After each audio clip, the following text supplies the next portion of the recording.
When we first get a chair and need to break it down, need to take it apart, it's actually very emotional. You remove something like 13 layers of upholstery in doing that, down to the tacks. You're removing the springs and the felt and the hair, and really what you're looking at is a craftsmanship and an artistry that's maybe 50 or even 70 years old. In terms of the wood, it could be 200 years old. So it's a connection to everyone that's done it before you. You feel definitely part of a continuum in that tradition. It's like almost going back 200 or 300 years to the time when it was first built. There is a sense of satisfaction in bringing it back to strength and beauty again so that it can be used for several more decades. My name is Elaine Nicholas. I'm Bob Nicholas, and I run the business with my wife Elaine.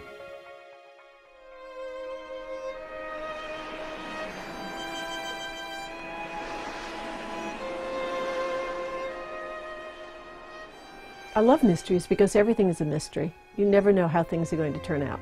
There's what you think you're going to end up with, and oftentimes what somewhere along the process changes and something else evolves. So much of the process of both designing the fabric and making the chair is actually a process of discovery.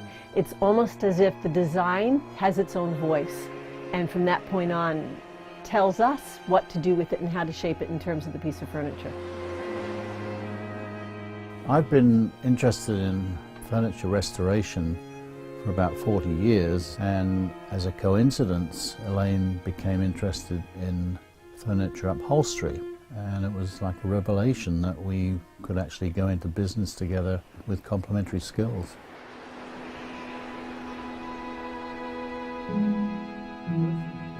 Strip off the covering and remove everything that constitutes the foundation for that material. In the same way that every nick, scratch and dent on the show wood is a reflection of what has happened to that chair over the years, what you find I have found that I've always been drawn to things medieval, but within that broad range of things medieval, it would be more specific. It would be the folklore or the mythology within things medieval. I've focused on English folklore, probably because the archetypes are so appealing. It's one conduit to express my interest in human nature and in human history. When you read a Dickens book, you're going back to the 19th century and the way people used to live back in those times, and there's something fascinating about that.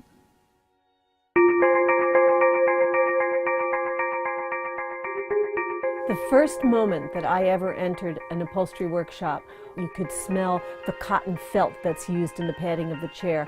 There was the hessian, the smell of the hessian, the multitude of tools. There were the bolts of cotton cloth. Here were things that I could put together that I would enjoy spending the day with, and at the end of it you could shape something really beautiful. We are a disposable society. We buy things, when they break we throw them away. They go into the landfill and clutter up the planet.